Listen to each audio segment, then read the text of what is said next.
Hello students, welcome to Study Alpha. My name is Shivendu Yashvi. तो चलिए बच्चे, आज से स्टार्ट करते हैं हम लोग finally class 12 chapter number 1 electric charge and field. ठीक है, बहुत सारे बच्चों की क्वेरीज आ रही थी सर क्लासेस कब से स्टार्ट होंगी, तो फाइनली बच्चे आज से स्टार्ट हो गई आपकी क्लासेज। ठीक है, एक बार क्लास शेड्यूल देख लेते हैं हम लोग, क्लास शेड्यूल देख लेते हैं बच्चे कि कब कब क्लासेज आपकी होंगी क्लास 12 के लिए। ठीक है, तो क्लास 12 की बच्चे जो क्लास होगी वो होगी ट्यूसडे, थर्सडे और सैटरडे में। ठीक है, लेक्चर अभी आपको रिकॉर्डेड मिलेगा, तो रिकॉर्डेड लेक्चर आपको मिलेगा बच्चे ट्यूसडे में, थर्सडे में और सैटरडे में। ठीक है, इन 3 दिनों में आपको 3 लेक्चर देखने को मिलेंगे फिजिक्स के।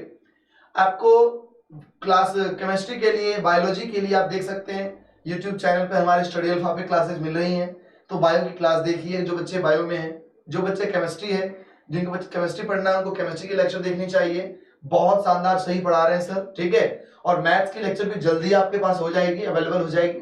ठीक है, तो क्लासेज आपको क्लास 12 के लिए, फिजिक्स के लिए स्पेशली मैं बात कर रहा हूँ ये फिजिक्स के लिए। ठीक है, तो स्पेशली फिजिक्स की लेक्चर जो होगी आपके लिए वो ट्यूसडे, थर्सडे और सैटरडे को देखने को मिलेगी। ठीक है, स्पेशली बच्चे हमने संडे क्लास में, संडे के लिए बच्चों के लिए अरेंज किया है डाउट क्लास और प्रैक्टिस सेशन। ठीक है, जिसमें पीवाईक्यूज वगैरह बहुत सारे क्वेश्चन प्रैक्टिस करेंगे। ठीक है, तो ये स्पेशल हमारा क्लास होगा संडे के लिए, फॉर 12th स्टूडेंट के लिए, ओनली फॉर 12th स्टूडेंट के लिए। ठीक है, इसके साथ साथ मैं बच्चे चाहूंगा एक बार कि आप जो है ना अपने छोटे भाई बहन जो भी है आपकी क्लास 10th में है, क्लास 11th में है, उनको भी शेयर करिए, चैनल सब्सक्राइब करवाइए उनसे भी।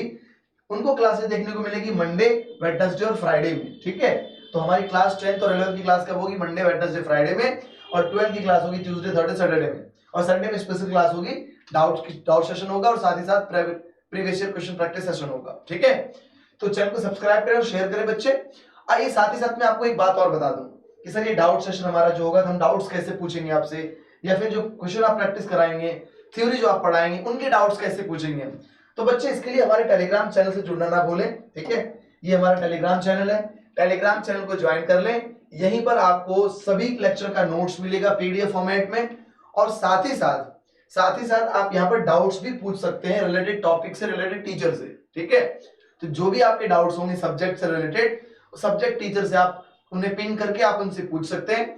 और बाकी मैं कोशिश ये करूंगा कि कुछ बच्चों के क्वेश्चन रह जाते हैं, बहुत सारे बच्चों के मन में आता है सर ये क्वेश्चन कैसे सॉल्व होगा, तो आप हमें क्वेश्चन भेजिए, हम उसे सबको क्लब करके संडे के डाउट सेशन में एक साथ सारे क्वेश्चन करा देंगे आपको, और साथ ही साथ हम प्रीवियस ईयर क्वेश्चन भी प्रैक्टिस करेंगे। ठीक है बच्चे, चलिए तो स्टार्ट करते हैं हम लोग आज का लेक्चर स्टार्ट करते हैं। This is lecture 1, this is lecture number 1 for electric charge and field, and chapter branch is electrostatic। ठीक है, you know that this is a branch of physics which basically हम यहाँ पे चार्ज की study करते हैं, at rest चार्ज। ठीक है, चलिए आगे बढ़ते हैं। इसके बाद हम लोग आते हैं, सबसे पहले देखते हैं बच्चे, सबसे पहले हम ये देखते हैं कि बेसिकली इलेक्ट्रोस्टैटिक जो है, it is a branch of physics which deals electric charge, और चार्जेस कब? चार्जेस एट रेस्ट में। ठीक है, तो इलेक्ट्रोमैग्नेटिज्म एक फिजिक्स का ब्रांच है जिसमें दो कंपोनेंट्स आपसे बांट सकते हैं, दो तरीके से बांट सकते हैं, पहला इलेक्ट्रोस्टैटिक, दूसरा इलेक्ट्रोडायनेमिक्स।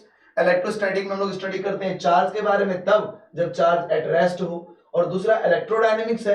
इलेक्ट्रोडायनेमिक्स में भी हम लोग डायनेमिक चार्ज की स्टडी करते हैं, यानी चार्ज जब मोशन में हो।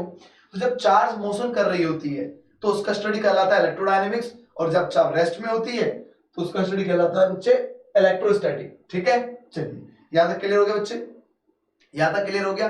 तो अगर हम पूरे सिलेबस को देखें, क्लास 12 के फिजिक्स के सिलेबस को देखें बच्चे, तो स्टार्टिंग की जो 2 चैप्टर है जिसमें आप इलेक्ट्रोस्टैटिक चार्ज पढ़ेंगे, यानी बेसिकली चार्ज एंड फील्ड्स पढ़ेंगे, इलेक्ट्रोस्टैटिक पोटेंशियल एंड कैपेसिटेंस पढ़ेंगे, और करंट इलेक्ट्रिसिटी। ये 3 चैप्टर जो बेसिकली हमारे हैं वो फर्स्ट ब्रांच से रिलेटेड है, यानी इलेक्ट्रोस्टैटिक से रिलेटेड है। और उसके बाद जब आप मैग्नेटिज्म इफेक्ट पढ़ेंगे, ऑल्टरनेटिंग करंट पढ़ेंगे, ईएमआई पढ़ेंगे, और लास्ट चैप्टर हमारा इलेक्ट्रोमैग्नेटिक वेव, ये सभी के सभी इलेक्ट्रोडायनेमिक्स में इंक्लूड होंगे। ठीक है, यानी इलेक्ट्रिक और मैग्नेटिक इफेक्ट दोनों प्रोड्यूस करता है, इन दोनों का स्टडी कहलाता है बच्चे इलेक्ट्रोमैग्नेटिज्म। यानी चार्ज का इलेक्ट्रिकल इफेक्ट और चार्ज का मैग्नेटिक इफेक्ट, दोनों को अगर हम एक साथ स्टडी करेंगे तो बच्चे कहलाएगा ये ब्रांच फिजिक्स का इलेक्ट्रोमैग्नेटिज्म। ठीक है, चलिए बहुत सही समझ में आ गया यहाँ तक आपको। चलिए स्टार्ट करते हैं हम लोग यहाँ से कि सबसे पहले समझते हैं चार्ज होता क्या है। ठीक है, इलेक्ट्रिक चार्ज क्या होता है भाई? इलेक्ट्रिक चार्ज जो है इंट्रिंसिक कैरेक्टरिस्टिक्स होती है किसी भी पार्टिकल की इंट्रिंसिक कैरेक्टरिस्टिक्स होती है, जैसे कि पार्टिकल में मास होता है। आप सोच सकते हैं कोई भी ऐसा पार्टिकल जिसमें मास ना हो, दुनिया की सबसे स्मॉलेस्ट पार्टिकल है इलेक्ट्रॉन, सबसे स्मॉलेस्ट पार्टिकल है प्रोटॉन, उसके भी मास है। तो इसीलिए जैसे किसी पार्टिकल में मास होता है, ठीक वैसे ही इंट्रिंसिक कैरेक्टरिस्टिक्स है पार्टिकल की, उसमें क्या होगा, उसमें भाई चार्ज होगा, उसमें क्या होगा, चार्ज होगा। ठीक है, चलिए। तो आप सोच सकते हैं, आप कहेंगे सर कि न्यूट्रल बॉडी भी होती है जिसमें चार्ज नहीं होता।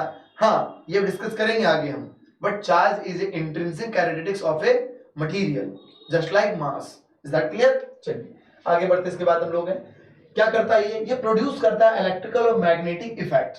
इलेक्ट्रिक चार्ज प्रोड्यूस करता है इलेक्ट्रिकल और मैग्नेटिक इफेक्ट। साथ ही साथ समझते हैं इसका एसआई यूनिट क्या होता है बच्चे, coulomb. Coulomb is the SI unit of electric charge. चलिए ये तो डायमेंशन फार्मूला आप लिख लेंगे।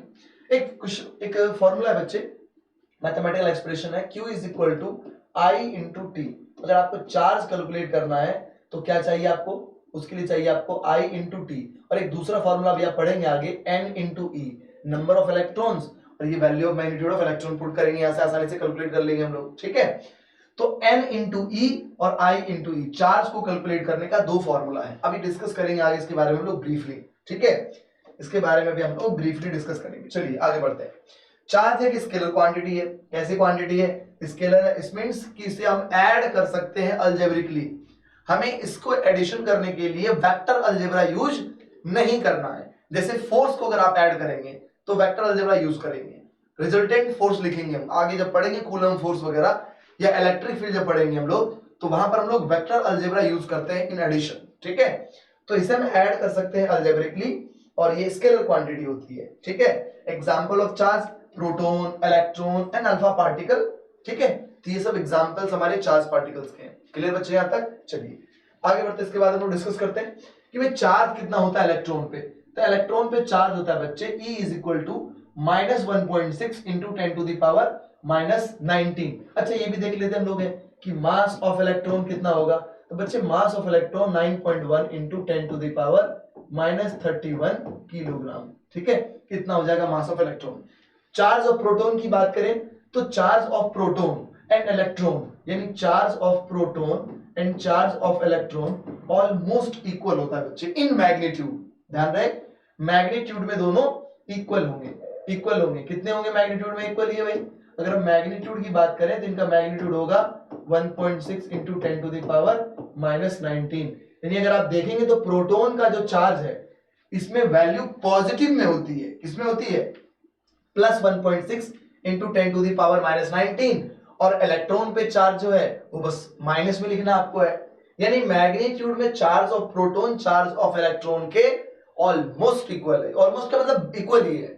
ठीक है, तो ऐसे ही अगर हम बात करें मास ऑफ प्रोटॉन का कि प्रोटॉन पे कितना मास होगा, तो ये लिख सकते हैं बच्चे 1.62 इंटू 10 टू द पावर, या 1.67 लिख लें, 1.67 into 10 to the power -27 kg। ठीक है, कितना मास हो जाएगा प्रोटॉन पे। तो प्रोटॉन पे मास कितना हो जाएगा बच्चे? 1.67 into 10 to the power -27 kg। तो अगर हम बात करें न्यूट्रॉन की भी, तो न्यूट्रॉन पे बच्चे चार्ज होता है 0। कितना होता है? चार्ज होता है बच्चे, न्यूट्रॉन पे चार्ज होता है 0। चलो इसे सेपरेट, हम सेपरेट फाइल में लिख लेते हैं। ठीक है, चलिए देखिए, ध्यान दीजिए, ध्यान दीजिए। तो एक्चुअल में हमने क्या पढ़ा कि charge on electron, charge on electron कितना होता है? 1.6 into 10 to the power -19 coulomb. ठीक है, और ये माइनस के साथ लिखेंगे। चार्ज ऑन प्रोटॉन की बात करेंगे तो this is +1.6 into 10 to the power -19 coulomb. And charge on neutron की बात करें तो बच्चे इसमें हो जाएगा चार्ज इसका 0। ठीक है, मास ऑफ इलेक्ट्रॉन की बात करें तो ये 9.1 into 10 to the power -31 kg। And mass of proton की बात करें this is 1.67 into 10 to the power -27 kg। ठीक है, और मास ऑफ अगर हम न्यूट्रॉन की बात करें तो this is almost equal to mass of proton. ठीक है, मास ऑफ न्यूट्रॉन जो है वो मास ऑफ प्रोटॉन के ऑलमोस्ट इक्वल होता है। ये बात क्लियर होगी बच्चे? चलिए अब एक बात मैं आपको समझा दूं और कि बच्चे कई बार देखते हैं ना कि इस वैल्यू को देखते हैं कि सर 10 टू द पावर -31 बड़ा होगा। नहीं, ये तो छोटा होगा ना, क्योंकि -31 है, तो इसका मतलब ये है कि इसमें ज्यादा जीरो होंगे डिनोमिनेटर में। ठीक है, तो ये वैल्यू स्मॉलर होगी। यानी आप यहां से कह सकते हैं कि मास ऑफ प्रोटॉन जो है much greater than mass of electron. ठीक है, mass of proton is much greater than mass of electron. चलिए आगे बढ़ते हैं, इसके बाद हम लोग आगे बढ़ते हैं, क्या पढ़ रहे थे? चलिए हाँ, यहाँ स्टडी हमारा हुई थी, समझ चुके थे हम लोग कि charge on any body can be found by knowing the total number of protons and electron. अच्छा, यानी अगर हम किसी बॉडी की बात करें, अगर हम किसी न्यूट्रल बॉडी की बात करें, यानी हम यहाँ समझते हैं, अगर हम किसी बॉडी की बात करें कि भाई एक ही हमारे पास जो है न्यूट्रल बॉडी है, क्या है? न्यूट्रल बॉडी है ये हमारे पास। अगर हमारे पास ये न्यूट्रल बॉडी है, तो न्यूट्रल बॉडी का मतलब क्या होता है कि इस पे चार्ज होगा बच्चे जीरो। नेट चार्ज कितना होगा सर? क्यू नेट जीरो हो जाएगा। क्यू नेट क्यों जीरो हो जाएगा? क्योंकि इस पे जो है नंबर ऑफ इलेक्ट्रॉन्स, ठीक है, एंड प्रोटॉन्स जो है बच्चे वो इक्वल हैं। क्या है? इक्वल हैं। तो किसी भी बॉडी में अगर हम बात करेंगे चार्ज की, तो चार्ज का मतलब क्या होगा कि उस बॉडी में इलेक्ट्रॉन भी है और प्रोटॉन भी है, और अगर दोनों इक्वल हो जाता है तो बॉडी कहलाएगी न्यूट्रल, और न्यूट्रल बॉडी पे नेट चार्ज कितना होगा? जीरो हो जाएगा। ठीक है, चलिए आगे बढ़ते हैं। इसके बाद हम लोग इसके बाद हम देख रहे थे कि चार्ज ऑन एच एटम। देखिए अगर हम मान लेंगे कि हाइड्रोजन एटम पे चार्ज कितना है, हाइड्रोजन एटम पे चार्ज कितना है बच्चे? Plus 1.6 into 10 to the power minus 19 coulomb. क्योंकि हमने यहाँ से एक इलेक्ट्रॉन निकाल लिया, इसीलिए हमने इसे H पॉजिटिव लिखा है। ठीक है, H प्लस लिखा हमने। इस पे चार्ज कितना है? 1.6 into 10 to the power minus 19 coulomb. तो अगर सेम एज हम बात करें कि what will be the charge on helium 2+, तो हीलियम 2+ पे कितना चार्ज हो जाएगा? अभी आपने फॉर्मूला पढ़ा था Q is equal to N into E, आपने पढ़ा था अभी फॉर्मूला। तो N कितना हो जाएगा? 2 मल्टीप्लाई बाय E कितना वैल्यू बच्चे? 1.6 into 10 to the power minus 19, 1.6 into 10 to the power minus 19। तो अगर हम बात करेंगे इसकी वैल्यू की, तो ये हो जाएगा बच्चे 3.2 into 10 to the power minus 19। अच्छा, अब जरा सोचो पॉजिटिव होगा या नेगेटिव होगा?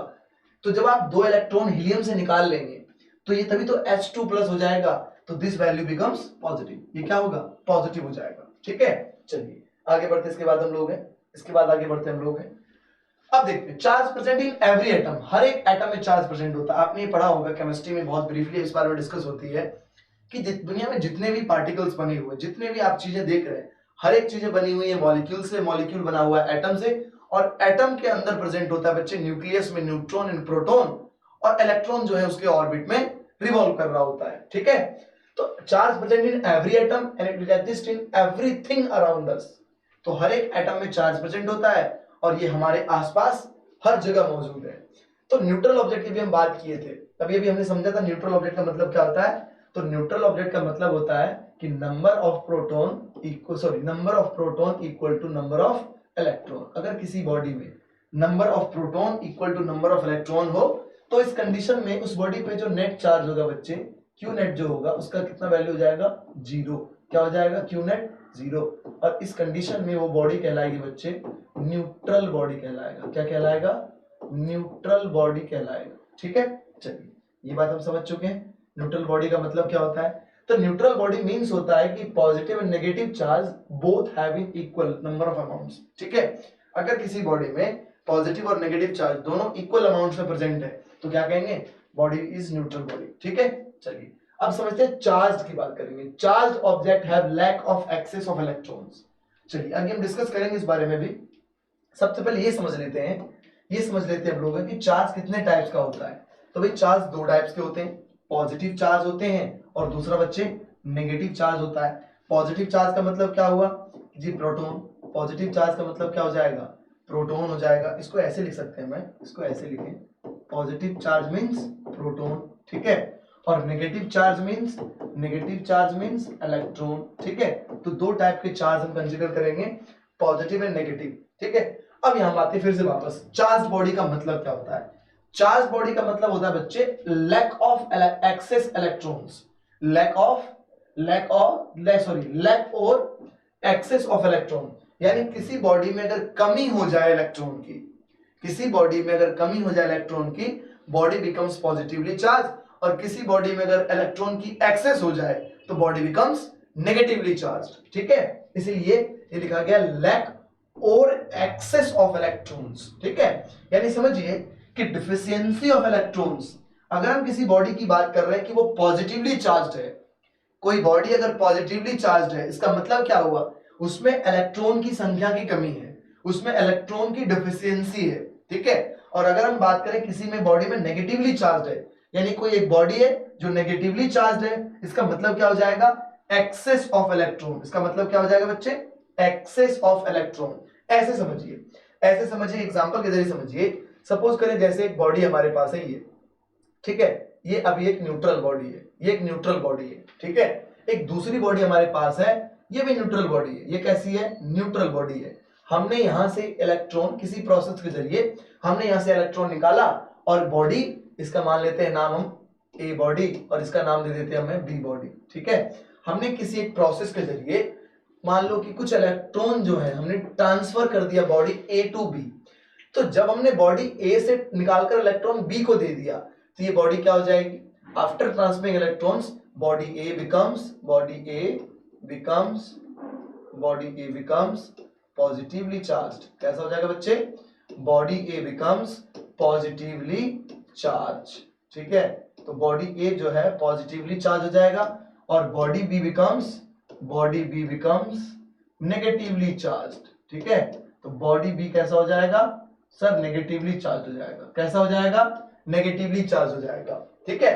तो जिसपे डिफिशियंसी ऑफ इलेक्ट्रॉन हो जाए, अभी मैंने कहा था ना, यानी यहां पर इलेक्ट्रॉन की कमी हो गई, यहां पे क्या हो गई, इलेक्ट्रॉन की कमी हो गई, और यहां पे क्या हो गई, यहां पे इलेक्ट्रॉन इंक्रीज हो गया।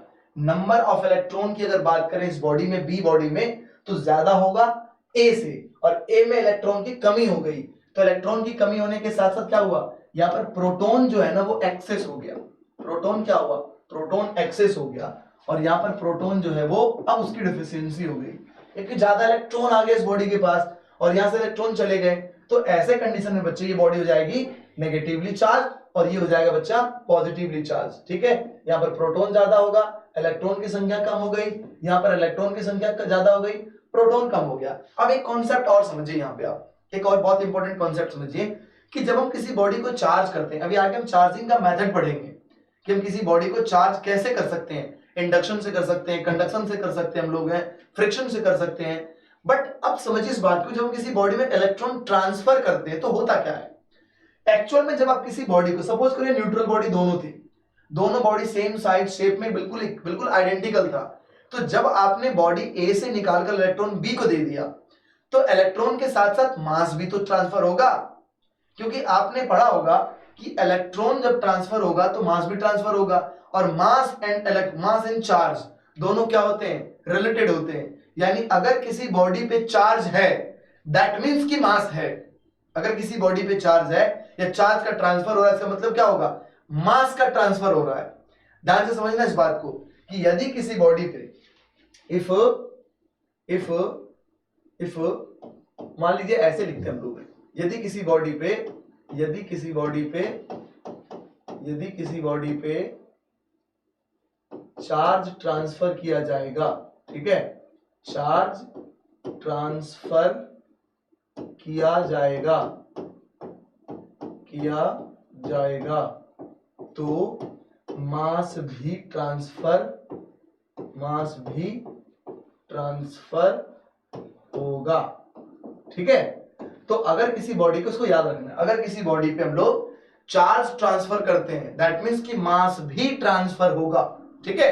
तो जैसे हमने क्या किया, बॉडी ए से निकाला, इलेक्ट्रॉन बी को दे दिया, तो कुछ मास भी ट्रांसफर हुआ होगा। तो अगर हम बात करेंगे बॉडी ए की, तो mass of body A less than mass of body B. Body B का मास क्या हुआ, इंक्रीज हो गया, क्योंकि इसके पास और इलेक्ट्रॉन आ गए, और इलेक्ट्रॉन का मास अभी आपने पढ़ा था 9.1 into 10 to the power -31 kg, ठीक है। तो जब किसी बॉडी से आप चार्ज का ट्रांसफर करते हैं तो मास भी ट्रांसफर होगा, और जब ट्रांसफर हो जाएगा मास, तो बॉडी ए से इलेक्ट्रॉन निकालकर आपने बी को दिया था, mass of body A will be less than mass of body B, ठीक है। ये चेंज हो जाएगा। चलिए आगे बढ़ते, इसके बाद हम लोग हैं, अब समझते हैं हम लोग हैं चार्ज की प्रॉपर्टी, कि चार्ज की क्या क्या प्रॉपर्टीज होती हैं, ठीक है। तो सबसे पहला बच्चा प्रॉपर्टी है, चार्ज जो है क्वांटाइज्ड होता है। चार्ज क्या होता है बच्चे, क्वांटाइज होता है। तो charge on a body must always exist in an integral multiple of fundamental unit of charge. यानी चार्ज हमेशा कैसा मौजूद होगा, चार्ज हमेशा मौजूद होगा इंटीग्रल मल्टीपल के साथ, ठीक है। और फंडामेंटल यूनिट ऑफ चार्ज के साथ इंटीग्रल मल्टीपल करेंगे आप, यानी n नंबर ऑफ इंटीजर्स हैं। क्या है ये n जो है वो इंटीजर्स हैं। n क्या है? इंटीजर्स है। इसकी वैल्यू जो है n की वो 1 हो सकती है, 2 हो सकती है, 3 हो सकता है, 5 हो सकता है एंड सो ऑन। ठीक है, तो हमेशा चार्ज प्रेजेंट होगा इंटीजर मल्टीपल के साथ। ठीक है, क्लियर होगी बात ये बच्चे? और ये कहलाता है क्वांटाइजेशन ऑफ चार्ज। जैसे अभी आपने पढ़ा था, अभी हमने देखा था, डिस्कस किया था कि हमने यहां से इलेक्ट्रॉन ट्रांसफर कर दिया। तो जब आप इलेक्ट्रॉन ट्रांसफर करेंगे, सोच के देखिए, इलेक्ट्रॉन यानी ऐसे समझें कि स्मॉलेस्ट यूनिट ऑफ चार्ज की अगर हम बात करेंगे, स्मॉलेस्ट यूनिट ऑफ चार्ज, तो स्मॉलेस्ट यूनिट ऑफ चार्ज क्या है? स्मॉलेस्ट यूनिट ऑफ चार्ज क्या है सर? ई प्लस माइनस ई, ये सबसे स्मॉलेस्ट यूनिट ऑफ चार्ज है। तो जब किसी बॉडी से आप ट्रांसफर करेंगे इलेक्ट्रॉन्स, तो पॉसिबल है कि आप कहें सर कि हमने 1.5 इलेक्ट्रॉन ट्रांसफर कर दिया, हमने 2.5 इलेक्ट्रॉन ट्रांसफर किया, हमने 6.5 इलेक्ट्रॉन ट्रांसफर किया। ये पॉसिबल नहीं है, क्योंकि सबसे स्मॉलेस्ट है ई, और ई से छोटा कैसे कर सकते हैं आपने? हाफ ई तो पॉसिबल ही नहीं है ना। तो जब भी आप इलेक्ट्रॉन ट्रांसफर करेंगे, या तो 2 इलेक्ट्रॉन, 5 इलेक्ट्रॉन, 10 इलेक्ट्रॉन, ऐसे ही ये ट्रांसफर हो सकता है। ठीक है, तो इसका मतलब होता है कि चार्ज जो है वो क्वांटाइज्ड है। क्लियर होगी बच्चे? हाँ, अब हम बात करें क्वार्क्स की। क्वार्क की अगर हम बात करें तो ये भी डिस्कवरी की जा चुकी है, ये स्मॉलेस्ट और उससे भी छोटा बिल्कुल है, बट इसके बारे में हमें पढ़ना नहीं है। ठीक है, इसके बारे में हमें पढ़ना नहीं है। कई बार बच्चे सोचते हैं कि जी क्वार्क्स क्या है, हमें नहीं पढ़ना, स्टडी नहीं करनी, हमारे सिलेबस में भी नहीं है। इवन मैं आपको बता दूं, आईआईटी के सिलेबस में डिस्कस नहीं करना इसको। ठीक है, तो बिल्कुल इसको टाइम पास मत करिए, आगे बढ़ते हैं। इसके बाद दूसरी प्रॉपर्टी पढ़ते हैं हम लोग चार्ज की। दूसरी प्रॉपर्टी चार्ज की क्या है कि लाइक चार्जेस जो है वो रिपेल करेंगे एक दूसरे को, और अनलाइक चार्जेस एक दूसरे को अट्रैक्ट करेंगे। जैसे देखिए ये रहा पॉजिटिव चार्ज हमारा, और ये नेगेटिव, एक दूसरे को क्या करेगा? ये अट्रैक्ट करेगा। ठीक है, बट अगर हम बात करें पॉजिटिव चार्ज में और नेगेटिव चार्ज में, इनमें क्या होगा बच्चे? इनमें रिपल्सन होगा। इनमें क्या होगा? इनमें सर रिपल्सन होगा। क्या होगा इनमें? सर इनमें रिपल्सन होगा। और यहाँ क्या हो रहा है? यहाँ अट्रैक्शन हो रहा है। ठीक है, तो अनलाइक चार्जेस यानी डिफरेंट चार्जेस एक दूसरे को अट्रैक्ट करेंगे, और सेम चार्जेस यानी लाइक चार्जेस एक दूसरे को रिपेल करेंगे। ठीक है, क्लियर हो गया ये? चलिए इसके बाद आगे बढ़ते हैं हम लोग नेक्स्ट प्रॉपर्टी। चार्ज जो है वो कंजर्व्ड होता है। क्या होता है बच्चे? चार्ज जो है कंजर्व्ड होता है, यानी अगर मान लो किसी एक बॉडी से ट्रांसफर हमने दूसरी बॉडी पे कर दिया चार्ज, लेकिन अगर हम नेट चार्ज की बात करेंगे तो इक्वल होगा।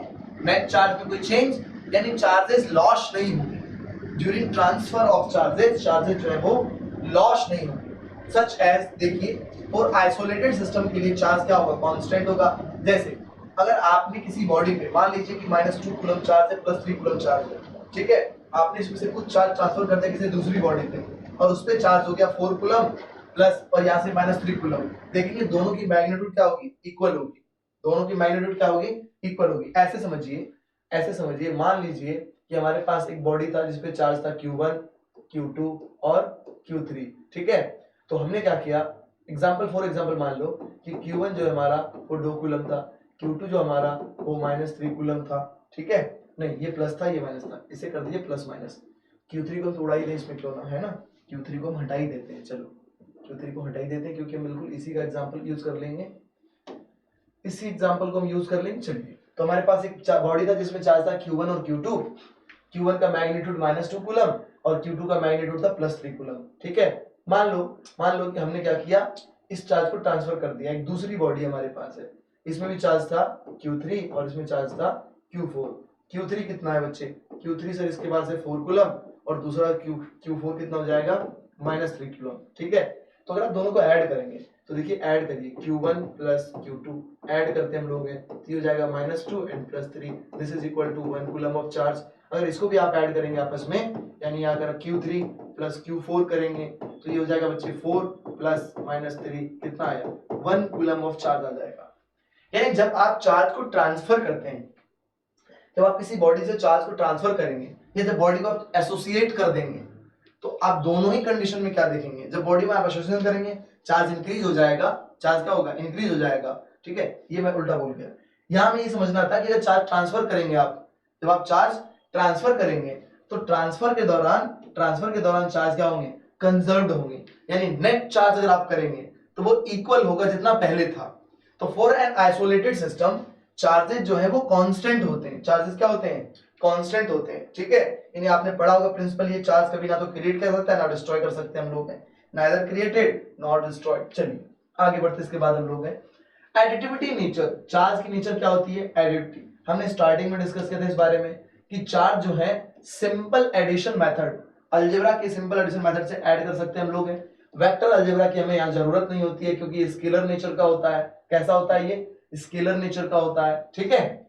तो जैसे आप मास को ऐड करते हैं ठीक वैसे ही आप चार्ज को भी ऐड कर सकते हैं। क्लियर हो बच्चे? चलिए अब हम समझते हैं एग्जांपल। देखिए system of 3 charges -2 coulomb +4 coulomb and -3 coulomb will have a total charge of -1 coulomb. यानी जब आप ऐड करेंगे इसे -2 +4 एंड -3, जब इसे आप ऐड करेंगे तो ये इक्वल हो जाएगा बच्चे -1 कूलम के। यानी आप चार्जेस को ऐड कर सकते हैं अलजेब्रिकली, ठीक है। सिंपल एडिशन मेथड से आप इसे ऐड कर सकते हैं। चलिए this is the property of another property of charge. आगे बढ़ते हैं इसके बाद हम लोग अब आते हैं हम चार्जिंग के मेथड पे कि कौन कौन से मेथड से हम बॉडी को चार्ज कर सकते हैं, ठीक है। तो चार्जिंग के कौन कौन से मेथड है हमारे पास। सबसे पहला बच्चे देखेंगे हम लोग चार्जिंग बाय फ्रिक्शन। 3 मेथड है चार्जिंग के। मेथड ऑफ चार्जिंग की बात करेंगे तो 3 चार्जिंग है हमारे पास, अभी जो पढ़ना हमें स्टडी करना हमें बेसिकली। पहला मेथड क्या है? Charging by friction. दूसरा मेथड है चार्जिंग बाय कंडक्शन और तीसरा मेथड बच्चे charging by induction. In 3 method से हम बॉडी को चार्ज कर सकते हैं, ठीक है। तो सबसे पहले देखते हैं charging by induction. Charging by friction है ना, charging by friction. Charging by friction requires rubbing. यानी जब हमें किसी बॉडी को फ्रिक्शन करके चार्ज करना है, इसका मतलब क्या करना होगा? हमें बॉडी को रब करना होगा। जब दो बॉडी को आपस में आप रब करेंगे तो एक बॉडी पॉजिटिवली और दूसरी बॉडी नेगेटिवली चार्ज हो जाएगी due to transfer of electrons, ठीक है। तो इलेक्ट्रॉन के ट्रांसफर के कारण बॉडी में चार्जिंग हो जाएगी, ठीक है। तो जब आप दो बॉडी को आपस में रब करेंगे तो magnitude of total charge on both bodies remain same due to conservation of charge. अभी हमने पढ़ा था चार्ज जो है वो कंजर्व्ड रहती हैं। ट्रांसफर ऑफ इलेक्ट्रॉन होने के बाद भी नेट चार्ज के बाद बात करेंगे हम लोग इन एन आइसोलेटेड सिस्टम, तो वो रिमेन्स कांस्टेंट होगा, ठीक है। तो चार्ज जो है वो बच्चे कंजर्व्ड होंगी। बट जब आप दो बॉडी को आपस में रब करेंगे तो चार्जिंग होती है, जिसे कहते हैं हम लोग चार्जिंग बाय फ्रिक्शन। चलिए यहां तक समझ में आया? जी सर, बढ़िया आया समझ में। चलो अब देखते हैं इसके बाद हम लोग यहाँ पे हमने एक एग्जांपल लिया है कि हमने सिल्क क्लॉथ लिया और ग्लास रॉड लिया, इनको आपस में हम रब करेंगे। इनको जब आपस में हम रब करेंगे तो रब करने से क्या होगा? ग्लास रॉड जो है बच्चे, आप देख सकते हैं यहां से ग्लास रॉड जो है बच्चे, ग्लास रॉड से इलेक्ट्रॉन निकल के सिल्क क्लॉथ में चला जाएगा। तो ग्लास रॉड से अगर इलेक्ट्रॉन निकल गया बच्चे, इलेक्ट्रॉन की डिफिशियंसी हो गई तो ग्लास रॉड कैसा हो जाएगा? सर ये पॉजिटिवली चार्ज हो जाएगा। कैसा हो जाएगा? सर ये पॉजिटिवली चार्ज हो जाएगा क्योंकि इसका वर्क फंक्शन बहुत कम था, ठीक है। वर्क फंक्शन कम था यानी ग्लास रॉड में इलेक्ट्रॉन्स लूजली बाउंड थे, आसानी से इसीलिए रब करने पर इलेक्ट्रॉन्स निकलकर सिल्क क्लॉथ में चले गए, सिल्क क्लॉथ में चले गए। और सिल्क क्लॉथ क्या हो जाएगा बच्चे? सिल्क क्लॉथ में इलेक्ट्रॉन की जो है एक्सेस हो गया, इस कारण से सिल्क क्लॉथ जो है नेगेटिवली चार्ज हो जाएगा। कैसा हो जाएगा? सर नेगेटिवली चार्ज हो जाएगा सिल्क क्लॉथ, ठीक है। तो जब हम किसी दो बॉडी को आपस में रब करते हैं तो जिस बॉडी का वर्क फंक्शन कम होगा, जिस बॉडी में इलेक्ट्रॉन्स लूजली बाउंड होंगे, उस बॉडी से दूसरी बॉडी में इलेक्ट्रॉन ट्रांसफर हो जाएगा, ठीक है बच्चे। यहां तक के लिए समझ में आ गया आपको? चलिए दूसरा एग्जांपल देखिए, इबोनाइट रॉड एंड फर का। इबोनाइट रॉड एंड फर का एग्जांपल लेते हैं। जब आप इबोनाइट रॉड को रब करेंगे फर पे, जब आप इबोनाइट रॉड को रब करेंगे फर पे तो इबोनाइट रॉड पे क्या होगा? इबोनाइट रॉड पे बच्चे पॉजिटिव चार्ज आ जाएगा, ठीक है। सॉरी, इबोनाइट रॉड पे नेगेटिव चार्ज आ जाएगा ना, क्योंकि उसमें से वर्क फंक्शन उसका कम होता है। हाँ, तो इबोनाइट रॉड पे क्या होगा बच्चे? इबोनाइट रॉड पे क्या होगा? इलेक्ट्रॉन्स गेन हो जाएगा। तो इबोनाइट रॉड पे जो है इलेक्ट्रॉन एक्सेस हो जाएगा और इसीलिए हम कह सकते हैं कि ये बॉडी क्या होगी? नेगेटिवली चार्ज हो जाएगी। ये बॉडी क्या होगी? नेगेटिवली चार्ज हो जाएगी, ठीक है। और सिल्क फर से क्या होगा? सिल्क फर से इलेक्ट्रॉन की डिफिशियंसी हो जाएगी और ड्यू दिस रीजन ये बॉडी जो है बच्चे पॉजिटिवली चार्ज हो जाएगा। कैसा हो जाएगा? पॉजिटिवली चार्ज हो जाएगा। तो जब आप किसी बॉडी का फ्रिक्शन करते हैं, जब आप किसी बॉडी को रब करते हैं आपस में दो बॉडीज को, तो इलेक्ट्रॉन्स का इस तरीके से ट्रांसफर होता है और ये कहलाता है बच्चे चार्जिंग बाय फ्रिक्शन। क्या कहलाता है ये? Charging by friction. जिस बॉडी से इलेक्ट्रॉन निकला, जैसे सिल्क से इलेक्ट्रॉन क्या हुआ? सिल्क में इलेक्ट्रॉन इंक्रीज हुआ। ग्लास रॉड से इलेक्ट्रॉन निकला, तो इलेक्ट्रॉन की यहाँ पे डेफिशिएंसी हो गई, और डेफिशिएंसी होने के कारण इलेक्ट्रॉन के सिल्क रॉड के पास प्रोटॉन ज्यादा हो गया, इसीलिए आप कह सकते हैं कि ये बॉडी पॉजिटिवली चार्ज हो गई। ठीक है, दूसरा एग्जांपल अगर हम देखेंगे इबोनाइट रॉड में हमने देखा था कि इबोनाइट रॉड में क्या हो रहा है, नेगेटिव चार्ज जो है वो इंक्रीज हो जा रहे हैं, इसलिए नेगेटिवली चार्ज हो गया ये। ठीक है, चलिए, तो चार्जिंग बाय फ्रिक्शन ऐसे कर सकते हैं। आगे बढ़ते इसके बाद हम लोग बढ़ते आगे, चार्जिंग बाय कंडक्शन। कंडक्शन के जरिए कैसे चार्ज कर सकते हैं आप बॉडी को? तो कंडक्शन करने के लिए जरूरी है कि आप बॉडी को कांटेक्ट में आपस में लाएं। ठीक है, जैसे देखिए, ध्यान दीजिए, अगर आप यहां देखेंगे तो यहाँ पे हमने कहीं कंडीशन नहीं बताया था आपको फ्रिक्शन में कि बॉडी कंडक्टर हो, इंसुलेटर हो। ठीक है, जरूरत नहीं हमें इसकी, लेकिन जब हम बात करेंगे कंडक्शन की, तो कंडक्शन तभी हो सकता है जब बॉडी कंडक्टर हो। The conductors will be charge with the same sign. तो बॉडी क्या होना चाहिए? कंडक्टर होने चाहिए, तभी चार्जेस का मूवमेंट हो पाएगा बॉडी के अंदर। ठीक है, विद इन द कंडक्टर। तो सबसे पहली बात क्या है, कंडक्शन के लिए रिक्वायर है कांटेक्ट में आए बॉडी, इसमें रब करने की आपको जरूरत नहीं है। तो बॉडी को रब करने की जरूरत नहीं है, आप बॉडी को कांटेक्ट में लाकर इसे चार्ज कर सकते हैं। और दूसरी क्या जरूरत है कि ये बॉडी मस्ट बी कंडक्टर, हम ये कंडक्टर होना जरूरी है। टोटल चार्ज यहां पे डिस्ट्रीब्यूट होगा बिटवीन द ऑब्जेक्ट। ठीक है, जैसे एग्जांपल के तौर पे आप समझिए, ऐसे आप फिगर इमेज में देख सकते हैं, हमने क्या किया, जैसे एक बॉडी था, पहले न्यूट्रल बॉडी था। कैसी बॉडी थी? न्यूट्रल बॉडी थी, समझो इसके, ये न्यूट्रल बॉडी थी। ठीक है, हमें करना था इस बॉडी को नेगेटिवली चार्ज। कैसा करना था? नेगेटिवली चार्ज करना था। हमने क्या किया, एक चार्ज ऑब्जेक्ट, ठीक है, स्ट्रॉन्गली चार्ज ऑब्जेक्ट हम यहाँ पे नेगेटिवली लेके आए और इसको हमने इसके साथ कांटेक्ट करा दिया। ठीक है, strongly charge object negatively charge था और हमने क्या किया, इसके साथ इसे कांटेक्ट करा दिया। जब हमने इसे कांटेक्ट कराया तो क्या करेगा, ये अपने इलेक्ट्रॉन्स इसे ट्रांसफर करेगा और ये इक्वली डिस्ट्रीब्यूट हो जाएगा। देख सकते हैं बिफोर ऐसा था ये, और जब हमने इसे कांटेक्ट में लाया तो कांटेक्ट में लाने के कारण क्या हुआ, इसमें डिस्ट्रीब्यूशन जो है वो यूनिफॉर्मली हो गया।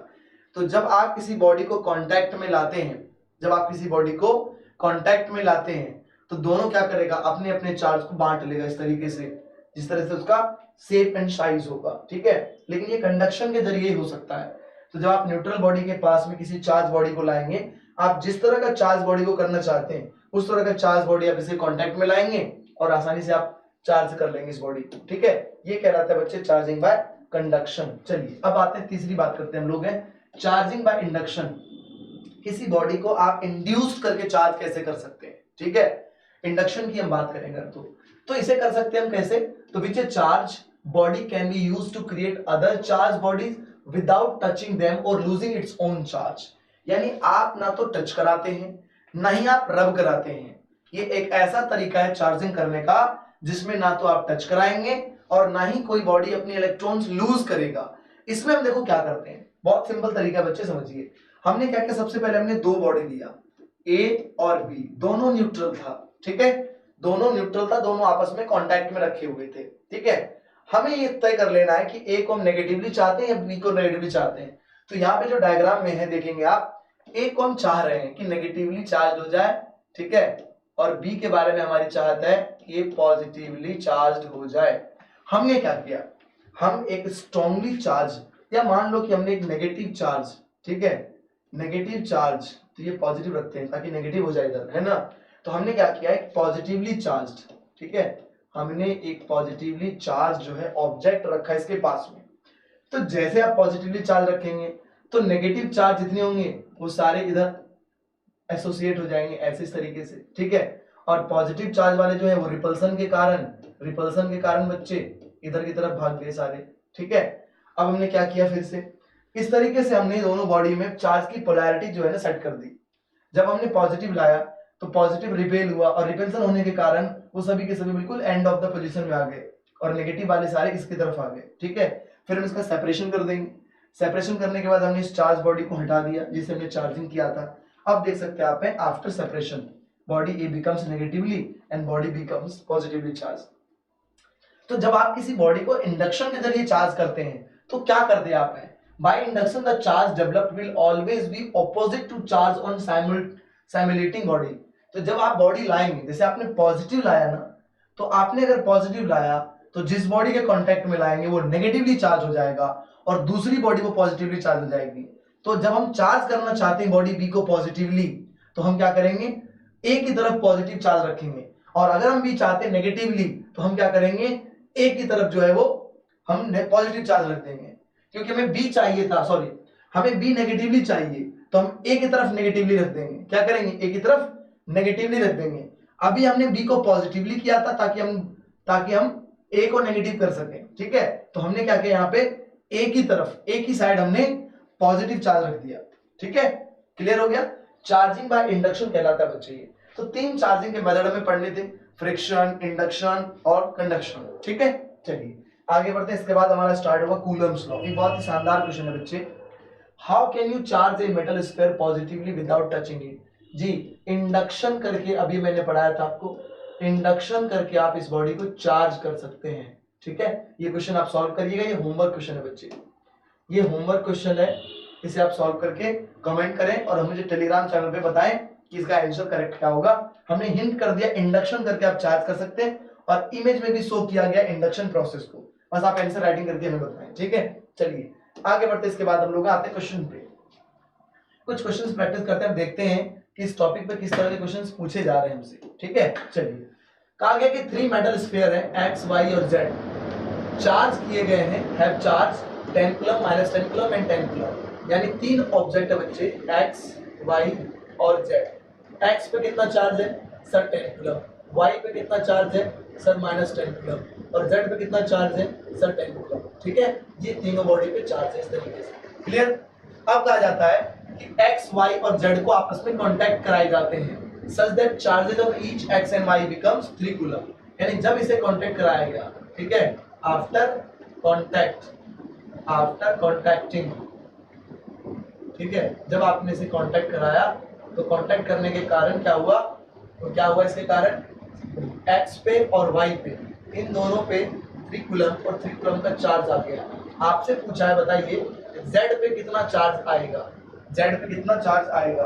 तो हमने चार्ज कंजर्वेशन पढ़ा था, हम सिंपल रूल अप्लाई करेंगे बच्चे, x plus y plus z is equal to, हम मान लेते हैं इसे x डैश, y डैश और z डैश, ठीक है। तो हम कह सकते हैं x dash plus y dash plus z dash, ठीक है। तो इसे ऐड कर देंगे हम लोग, 10 कूलम प्लस -10 कूलम, ठीक है, एंड प्लस 10 कूलम। x पे कितना हुआ 3, y पे कितना हुआ 3, तो बचा क्या z। ये कैलकुलेट हो जाएगा। चलिए ऐड करते हैं इसे, 10 प्लस 10 20 माइनस 10 10 हो जाएगा बच्चे, is equal to 3 3 plus 6 plus z। अगर हम बात करें कि z की वैल्यू कितनी आएगी, देखिए z इज इक्वल टू, ये 10 6 को इधर ले जाते हैं हम लोग हैं, तो 10 माइनस 6 कितना आया बच्चे, ये 4 इज द करेक्ट आंसर। तो z पे कितना चार्ज हो जाएगा, 4 कूलम हो जाएगा z पे चार्ज, यानी d is the correct option, d is the correct option. तो इस तरीके से आप क्वेश्चन को सॉल्व कर सकते हैं। देखिए कितना इजी है, लेकिन हाँ ये कई बार पूछे गए हैं। आगे आपको मैं प्रीवियस ईयर क्वेश्चन भी दिखाता हूँ कि ऐसे क्वेश्चंस पूछे जाते हैं। चलिए जल्दी से करते हैं, इसका हम लोग आंसर है, जल्दी से करते हैं आंसर। क्या कहा गया, कहा गया कि एक मेटल स्फीयर है A, इस पे गिवन किया गया चार्ज पॉजिटिव चार्ज दिया गया, आइडेंटिकल मेटल स्फीयर है। स्फीयर B पे जो है सेम अमाउंट का चार्ज दिया गया है, सेम अमाउंट का चार्ज दिया गया, बट नेगेटिव चार्ज दिया गया। कैसा दिया गया है, नेगेटिव दिया गया है। यानी आप समझिए एक बॉडी है A, एक बॉडी है B, ठीक है, 2 बॉडी है। हमने क्या किया, कुछ इलेक्ट्रॉन निकाल कर दे दिया B को, इसको दे दिया हमने, B को दे दिया।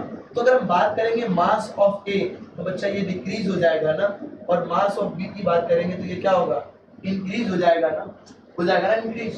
तो आप ऑप्शन देखिए, mass of A, mass of A होना चाहिए था, है ना, mass of A and B still remains equal, no गलत है ये तो, ठीक है।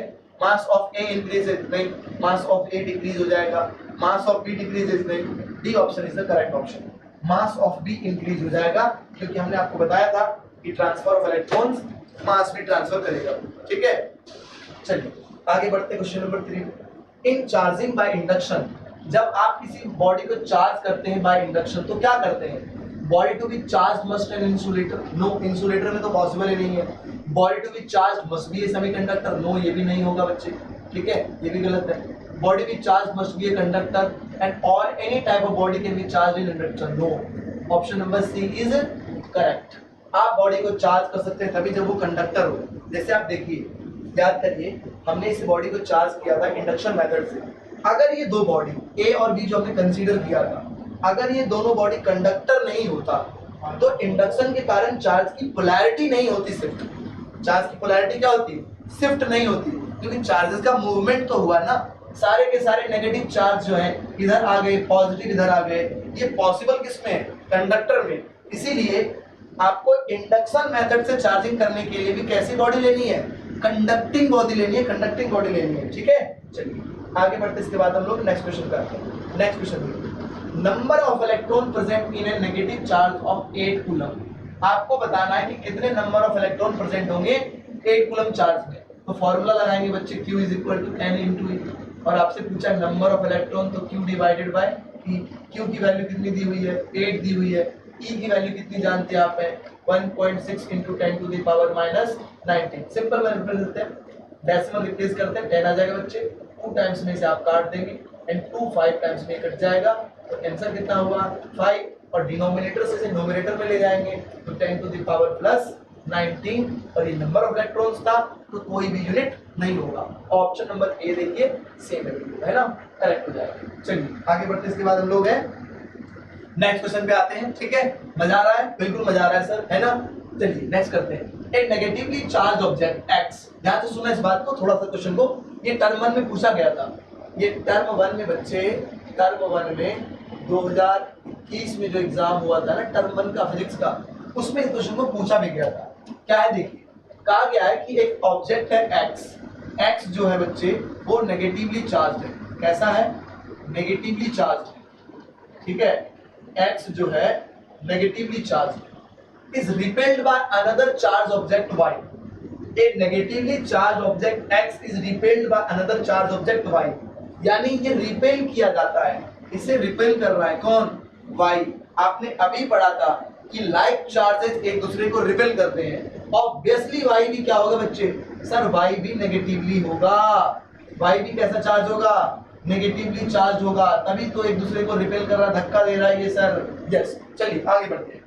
अब कह रहा है ये कि however an object x is attracted object y, लेकिन x ने कह रहा है कि however an object x is attracted by object y, a negatively charged object x is repelled by another charged object y, however an object x is attracted object y, which of the following is the most possibility of the object z। यहाँ पे ये mistake हो गया बच्चे, है ना, यहाँ पे क्वेश्चन मिस्टेक हो गया है, बस मैं जस्ट करेक्शन कर रहा हूँ, एक नंबर करेक्शन कर रहा हूँ इसे, है ना। क्वेश्चन में ये है बच्चे, क्वेश्चन में ये कि however an object z is attracted by, है ना, यहाँ पे टाइपिंग मिस्टेक हो गया है, टाइपिंग मिस्टेक हो गया है, ये यहाँ पर z होना चाहिए, ये x नहीं होगा। इसलिए मैं सोच रहा हूँ क्वेश्चन में मिस्टेक क्या है ना, मिस्टेक था ये, इसलिए समझ में नहीं आ रहा था, हम भी कंफ्यूज थे। चलिए आगे बढ़ते हैं। अभी कह रहा है कि negatively charge object x is repelled by another charge object y। ये हमने रिलेशन एस्टैब्लिश कर लिया कि x और y एक दूसरे को रिपेल कर रहा है, इसका मतलब ये दोनों क्या होंगे? नेगेटिवली चार्ज होंगे। ठीक है, अब कह रहा है कि however an object z is attracted by y, यानी z और y एक दूसरे को अट्रैक्ट कर रहे हैं। इसका मतलब ये है कि ये अनलाइक चार्ज है। ये क्या है? अनलाइक चार्ज है भाई, अनलाइक चार्ज है। ये बात तो हमने पता लगा लिया क्योंकि हमने पढ़ा है प्रॉपर्टी चार्ज की। लेकिन ये कंफर्म्ड है कि y क्या है? नेगेटिव है, तो ये भी कंफर्म हो जाएगा कि भाई ये भी क्या है? पॉजिटिव है। तो बच्चे क्या करते हैं, यहाँ पे जल्दीबाजी में झट से आंसर मार देंगे कि सर पॉजिटिवली चार्ज हो जाएगा। बट बच्चे ध्यान देना, सावधानी बरतनी है, ये बहुत सही आंसर नहीं है, क्योंकि एक न्यूट्रल बॉडी को भी नेगेटिवली चार्ज बॉडी अट्रैक्ट करेगा। इसीलिए आंसर क्या होगा करेक्ट?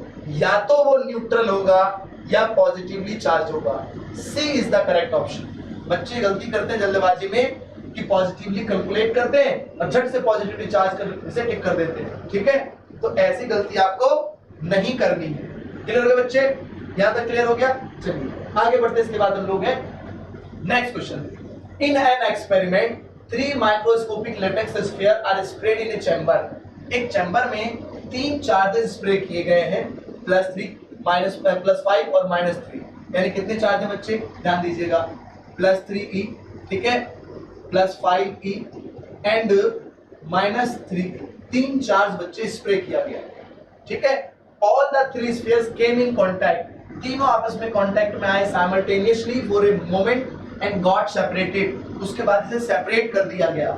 जब ये कांटेक्ट में आए होंगे, आपको याद है अभी हमने पढ़ा था चार्जेस कंजर्व्ड रहता है बच्चे, तो जब ये कांटेक्ट में आए होंगे तीनों को ऐड कर देते हम लोग, सेपरेट होने के बाद भी इक्वली रहेंगे।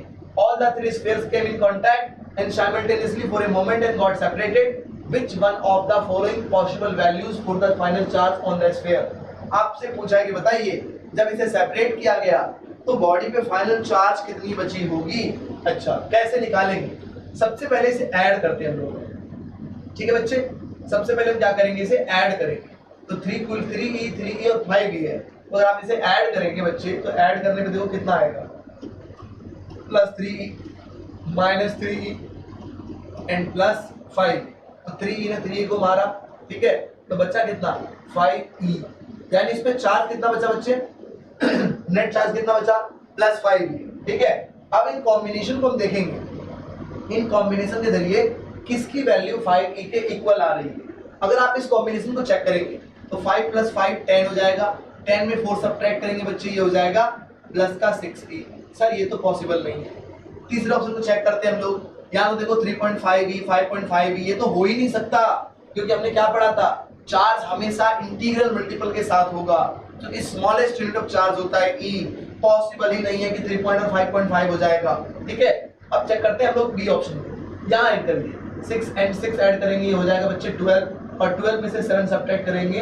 हाँ सर लग रहा है ये ऑप्शन हो जाएगा, बी ऑप्शन करेक्ट। चलो डी भी चेक करते हैं हम लोग, तो 7 5 12 और से 12 में से 8 सब्ट्रैक्ट करेंगे तो हो जाएगा बच्चे 4e के बराबर। नहीं सर नहीं, B is the correct option, B हमारा जो है वो करेक्ट ऑप्शन हो जाएगा।